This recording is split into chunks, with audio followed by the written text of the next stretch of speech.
ही भोला हो हमारे मना भावत है।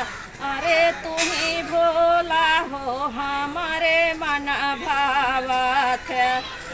अरे मना भावत है हो यार भावत है। अरे तू ही भोला हो हमारे मना भावत है।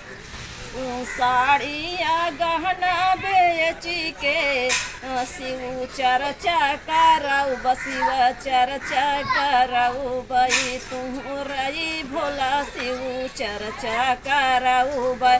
साड़ी गहना बेची के शिव चर्चा करऊ बई तोहार भोला शिव चर्चा करऊ बई।